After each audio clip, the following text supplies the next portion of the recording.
Pernah kepikiran nggak sih, sebetulnya buat apa kita sekolah? Apa cuma buat ngisi otak kita dengan fakta dan angka? Atau jangan-jangan pendidikan itu sebetulnya alat buat mengubah dunia? Nah, pertanyaan besar itulah yang coba dijawab oleh seorang pemikir radikal bernama Paulo Freire. Dan percayalah, jawabannya itu benar-benar ngeguncang cara kita semua memandang pendidikan. Biar kebayang nih seberapa bahaya pemikiran Freire pada masanya, coba bayangin ini.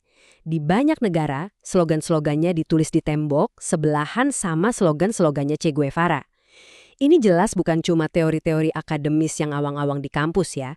Ini adalah seruan untuk bertindak, seruan untuk revolusi. Jadi, siapa sih sebenarnya sosok yang dianggap subversif ini? Paulo Freire itu bukan sekedar guru biasa. Dia adalah salah satu pemikir pendidikan paling penting dan berpengaruh di abad ke-20. Kayaknya yang paling fenomenal, pendidikan kaum tertindas, itu benar-benar meledak di seluruh dunia.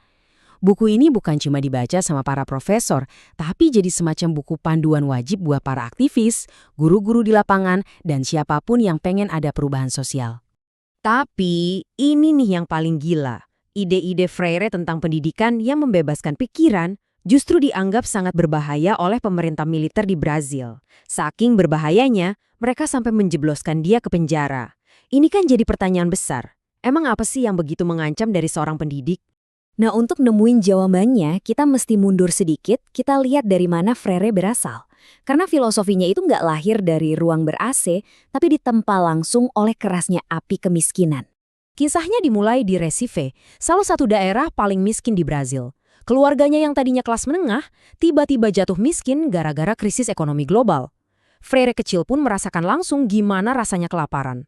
Dan pengalaman ini begitu membekas, sampai-sampai di usia 11 tahun, dia bersumpah akan mendedikasikan hidupnya untuk melawan kelaparan.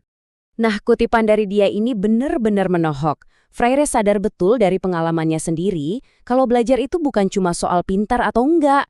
Gimana mau mikirin pelajaran kalau perut keroncongan? Pengalaman pribadinya inilah yang jadi fondasi seluruh pemikirannya. Pendidikan itu nggak bisa dan nggak boleh dipisahkan dari kondisi sosial seseorang.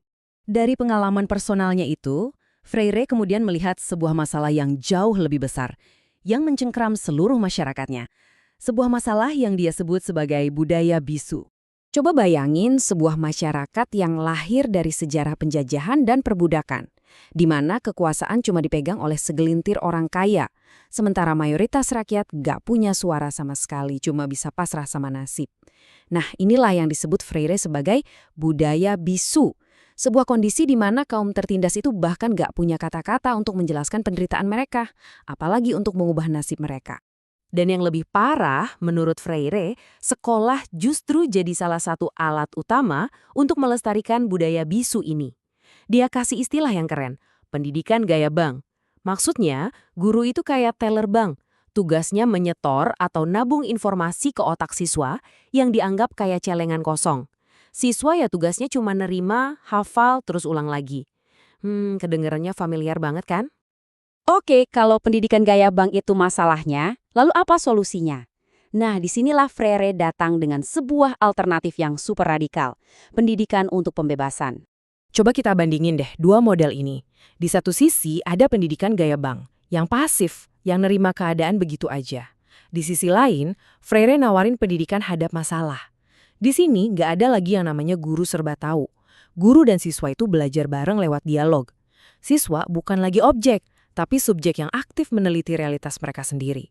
Tujuannya bukan lagi cuma menghafal, tapi berpikir kritis untuk mengubah realitas itu.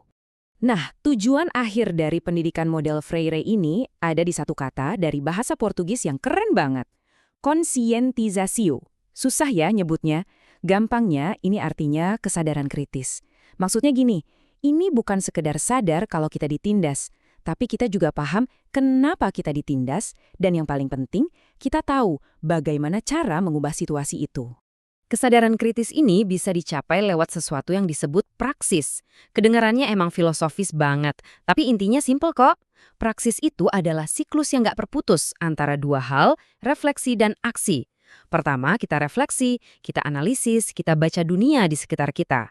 Terus, berdasarkan hasil refleksi itu, kita bertindak bareng-bareng untuk mengubahnya. Mikir doang tanpa aksi itu cuma ngayal, tapi aksi tanpa mikir dulu itu ya ngawur namanya. Dan kutipan ini, wah ini benar-benar jantung dari filosofi Freire.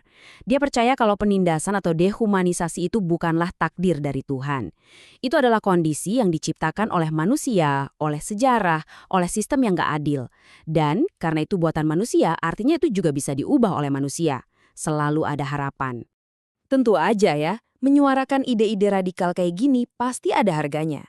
Buat Freire, harganya adalah kebebasannya sendiri. Tapi uniknya, jeruji besi penjara justru jadi panggung yang melontarkan namanya ke seluruh dunia. Ironis banget kan? Justru kesuksesan terbesarnya yang bikin dia dijeblosin ke penjara. Program literasinya yang luar biasa, ngajarin 300 petani baca tulis cuma dalam 45 hari, malah dianggap ancaman oleh rejim militer yang baru berkuasa. Setelah di penjara, dia diusir dari negaranya sendiri. Tapi rezim itu salah besar. Pengasingan malah bikin Freire jadi konsultan revolusi pendidikan di seluruh dunia. Jadi, ini poin paling pentingnya ya. Buat Freire, program Melek Huruf itu bukan program biasa. Ngajarin petani menulis kata tanah misalnya, itu bukan cuma soal mengeja, tapi itu adalah langkah pertama untuk memicu pertanyaan kritis. Tanah ini punya siapa? Kenapa kita yang kerja tapi bukan kita yang punya? Gimana caranya supaya kita bisa punya tanah sendiri? Pendidikan, sekecil apapun, itu selalu politis. Dan jangan salah, ini bukan cuma cerita lama dari Brazil loh. Ide-ide Freire ini masih sangat hidup dan relevan sampai sekarang, termasuk di Indonesia. Banyak banget gerakan masyarakat sipil dan komunitas yang pakai pemikirannya sebagai dasar untuk memberdayakan warga dan membangun demokrasi dari bawah. Nah, sebagai penutup, saya mau tinggalin satu pertanyaan buat kita renungin bareng-bareng. Kalau Freire benar bahwa pendidikan bisa jadi alat untuk membungkam dan menindas, lantas apa yang bisa kita lakukan sebagai siswa, guru, orang tua, atau warga negara biasa untuk memastikan pendidikan di sekitar kita justru menjadi sebuah praktek pembebasan, sebuah alat untuk berpikir kritis dan mengubah dunia jadi tempat yang lebih adil? Coba deh pikirkan.